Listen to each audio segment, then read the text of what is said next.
So what we'll see happening in the coming years that every organization in the world will start implementing at scale AI agents, robotics, automation, etc., to make their business more effective. So that means that jobs will be lost. And it also means that if you want to keep your job, you need to be well versed in all this, in these domains, that you can actually integrate these tools in the jobs that you do. If you don't do that, I'm afraid I have bad news for you, that you probably will have to find a new career or a new job. But that is the reality of it. You're trying to fight that. It's not going to happen. Well, you can, but it's not going to do anything. So you need to be proactive to see what's coming. And knowing what your passion is, I think is very, very helpful, because then you're much easier to shift and to go along with the flow. Hi, everybody. I am so excited to have on the Passion Institute podcast today, Dr. Mark van Rijmenam, and I hope I've got that right. He has phonetically spelled it out for me. I have seen Mark in action for a while, and I recently got to experience and share some time with him at the Professional Speakers Association's annual convention. Now, Mark's CV is very lengthy, but let me give you some insight before we hop on a chat with him. He's called the Architect of Tomorrow, and he's there to inspire and shape a future that aligns with humanity's highest values, turning some of the challenges that we've got into the opportunities through bold, actionable solutions. He describes himself as an optimistic dystopian, and he's been evolved into the Architect of Tomorrow. He's pretty busy. He works with a lot of Fortune 500 companies and government and change makers to really look at what we do. He has been called as, in the AI world, which is the world that we now live in, one of only 16 humans of voices that are really shaping the future of what we do. He did his first TED Talks in 2020. He wrote the world's first book written by ChatGPT in 2022. And he created his digital twin in 2023. Some of those he may speak about. Mark, I could keep going with this particular CV of yours, but welcome and thanks for taking the time to be on the podcast today. Thanks for having me, Shivani. It's such a great pleasure to be on your show. And tell me, I'm going to kind of move away from AI for a moment. We want to kind of really understand you and some of the work that you do. Tell me firstly, because we immerse ourselves and are obsessed about the word passion. So tell me a little bit about, what does this word passion hold in your life in terms of where you sit today?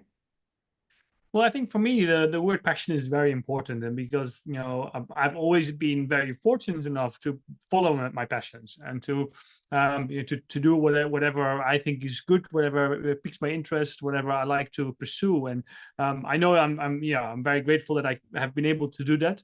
But it also has resulted that I've really shifted careers and going left and right. I started in hospitality 20 years ago, and then moved to marketing, to finance.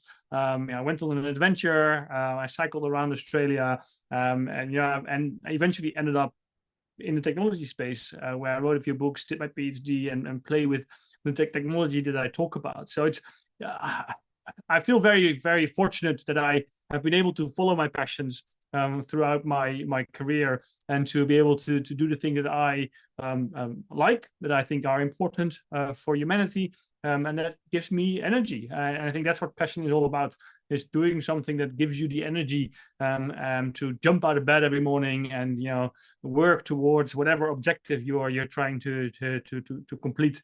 I'm very happy that I can do that. Yeah, that's great. And I love it's almost each of us have this checkered background, don't we? We've done all these variety of things that have led us to where we have today. Mike, one of the things I'm always curious about is, many of us face adversity, and sometimes those challenges, those, really hard times define us into who we are. And so I'd love if you could share maybe a couple of transformational moments that you've had that have really transformed you into who you are today. Look, I think if you are an entrepreneur, it always comes with challenges. It comes generally with fewer highs and many more lows. Just have to make sure that the highs are higher than the lows are low, so that it eventually balances out on the positive side. And so I've been an entrepreneur for about 15 years now, and yeah, being a futurist and being a speaker, obviously the biggest challenge was COVID, which I think for anyone who is in the speaking business, all our calendars just cleared overnight, and that was a really big challenge. However, for me, it helped me to completely reimagine myself, and because that's when I came up with the brand, The Digital Speaker. It allowed me to do the first TED Talk in virtual reality globally. So it actually was really helpful for me. It helped me reshape my brand, reshape who I am, and I think whenever we come across challenges, we should not look them as problems, but we should look at them as opportunities to do something different, opportunities to look at the world from a different perspective, and to find a novel route, so to say, to achieve your objectives. There are many roads that lead to Rome, as we say, and I think it's always, you have to just be able to be creative and to be innovative and to find what road works best for you. So yeah, challenges are always there, but we just need to have the stamina to overcome them and to just continue along the trajectory that you have planned for yourself.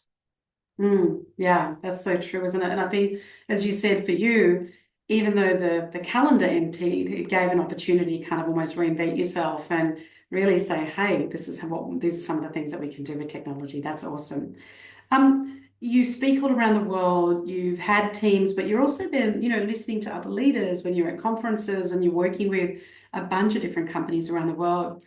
What have you seen work to really create passionate people? Have you got a couple of tips, things that you've either experienced yourself or people that you've heard just talk about that constantly? How do we create, because we've got to have the human side, and then we've got to have this digital side as well. And so as AI will take over and has already started to take over so many different roles, the people that are left, how do we create them to be more passionate? How does it work in the future? Like, I'd love to sort of hear what your thoughts are and what some of the roles are that are going to be still critical and what we're going to need from humans as well. Well, I think the challenge that we have is that the vast majority of people are not very passionate in their work, and which is a real shame. Because as I said at the start, I'm super grateful that I am very passionate in the work that I do, that I very much enjoy the work that I do. Obviously, there are always sides to my work that I don't enjoy, but I think that's just a way of life.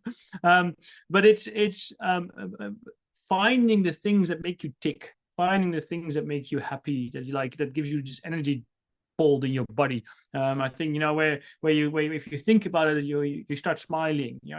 Whatever that is, and if you think about your work and that doesn't happen, then you need to change your job. You need to change your work, because life is too short to do something that we don't want to do.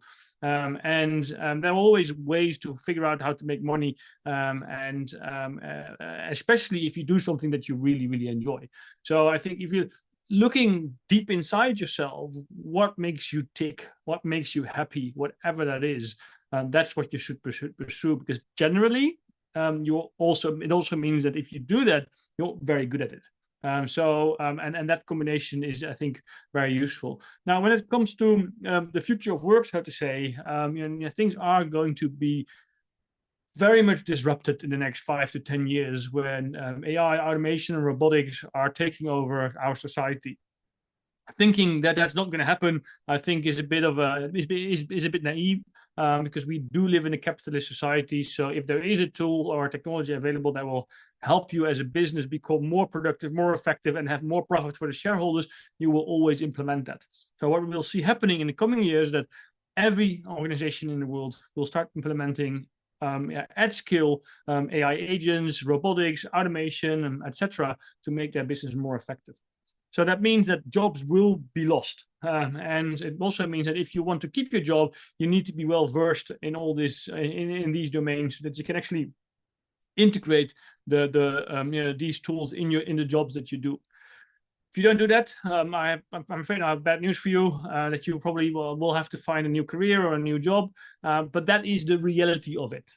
Trying to fight that is not going to happen. Well, you can, but it's not going to do anything. So you need to be proactive to see what's coming.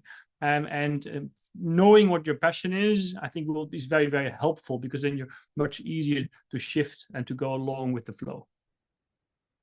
Yeah, and you're seeing that already, right? I'm coming across certain clients that they're like, yes, I'm doing the ChatGPT. They're not aware of any of the other tools that are there. But there's also sometimes that unwillingness to learn. And so it'll be really interesting, even for leaders, what happens. I wonder whether organizations are only going to, in the future, hire people that have that open mindset to AI and learning, because we need people like that will be able to integrate, both of them as well. The next question is a really tough question, but it's my shortest question, but it's always a tough question. And what are the couple of things that you've learned in business? So you've been an entrepreneur for 15 years. Before that, you've had a variety of different industries and companies that you've worked in. And so, what are the couple of things that, irrespective of where you go, irrespective of what you do, they're the kind of the lessons that you take with you? Oh, it's a very good question, indeed. But I think if you are in business, apart from doing something that you are very passionate about, I think it's having a very customer centric perspective is one thing. I think you should always build something or develop a service or product, whatever that is hyper customer centric. I think this is my hospitality background, where of course in the luxury hospitality industry, that's the one I worked in, you have to be super customer centric, and I think that is really relevant in any line of business, is to be hyper customer centric in whatever you do, because they are in the end the ones who pay your salary. So having that perspective, I think, is really, really important. And then the second thing I would say is be flexible, be adaptable. Don't be stuck in your grounds, because the change is the only constant that we have in the world. And if you try to fight that change, as we see happening in some countries around the world at the moment, I think in the long run you will stand to lose. So you will have to be able to embrace change, to be comfortable with change, and to actually use that change to your advantage, so you can turn every disruption, every challenge into an opportunity. Yeah, absolutely. And it's that, a lot of that's going to come down to mindset. And so when you've got, Mike, when you go about, your normal work, but also your personal life, challenges hit us all the time. And I'm always curious in terms of how people deal with challenges. Like, do people have a process or a ritual? Do they get a piece of paper? Do they go for a walk in nature? What's your process? What are your rituals? So when you're hit with that challenge, how do you address it? Well, I have a coach, which I think is very helpful, to have someone to talk to, who knows my business, who knows what I'm doing, who knows who I am. So you can have so in a very sort of an abstract perspective, look at your challenges and see a new perspective. And I think that's very useful. Going for a walk in nature, I think, is one of the best things, just to clear your mind and to whenever I'm stuck and I go for a walk, I generally always find a way forward. And when you go for a walk, our bodies, we love nature, so it's sort of the perfect medicine of when you're stuck, is go to an environment where there's a lot of greenery and just walk, and walk as long as you need to. Eventually you get an insight that will help you to at least take the next step and to move forward from there. I do a lot of meditation as well. I think that's very useful, to a lot of mindfulness, to try to quiet the chatter in your brain a little bit, to get new insights, and just as I said, embrace the challenges as well. There are opportunities to do something new, to find a new direction, and I run into this, of course, all the time myself as well, and these are the things that I do, and it generally always helps to come up with a new step forward. It helps you to become more resilient, and if there's anything that we need as a species at the moment, it is resilience, in a world that's being disrupted on all fronts. Yeah, that is so true, isn't it? I mean, I keep hearing these little quotes and anecdotes of people just talking about the fact this is the fastest. Yeah, absolutely. And I keep hearing about how different it is, and for people that are unaware of it, how much the world is about to shift, in front of their eyes. What about you, Mark? What about your future passions? What are some of the things that, you've still got on things that you want to do? And again, doesn't have to be related just to work, but would love to hear what some of your future aspirations are, what your passions are. What are some of the things that you're wanting to explore that you haven't done yet? Sure. So my passion is to drive humanity forward, and that sounds very abstract. But I have very clear ways how I want to do that, and I'll share a few. So the first one is that I've just finished writing my next book. It's called Now What. How to ride a tsunami of change, and it's really given in from all the disruption that's happening, and all the organizations and individuals which are all in a sort of a fight, freeze, or flight mode and don't know what to do anymore. So I've crafted this book with a science fiction story throughout it, with illustrations, with very approachable and easy to understand, and sort of to give people a roadmap of how to move forward. That's a passion project that is almost finished. At least, well, now the real hard work starts to get it into people's hands. The other passion project that I focus on is my company called Futurwise, which is if we want to drive humanity forward in a world that is being disrupted at so many fronts, what we need to know, what we need to do is to become more aware of how the world is changing, to embrace lifelong learning. And that's what Futurewise basically does. It will help people move from chaos to clarity in a world driven by information and misinformation overload. And we do that using hyper-personalized insights that we generate with AI that are completely tailored to your persona, your background, your preferred tone of voice, your writing style, your expertise, and your language across trusted and curated sources. Really with the objective to help people understand what is happening at the moment, because the world is changing so fast. As we like to say, you snooze, you lose. So you have to be aware of what's going on. And my third passion project are my children. So I have two young children, and that's where you do everything for. And that's where what I'm building is for them, for the next generation, because I think the next generation is the most important of humanity. If we stop that, then there is no humanity. So we need to do whatever we can to help the next generation be ready for the future. That's incredible. That's a great list, and I love the how you define them into your 3 passion projects. When you were speaking about your book title, I've heard of the now and the what. I've heard of the change and embrace. The part that really struck me was the word tsunami in the title, and I think that's what's happening, really, isn't it? I mean, there is this tsunami coming, and we often think about that as the physical one, but that's the part that really struck me. And I know we were speaking a little bit about that for a few minutes at PSA, but that what just struck me as you were just speaking there. And I'm not sure how many people realize that there is a tsunami coming. That's super cool. And is the book out already, or is it about to be released? Not yet. So I've literally just finished the last word. So the manuscript is done. As I said, I've got like 60 illustrations in there, which just really gives a mix of a visual story. So that's all done.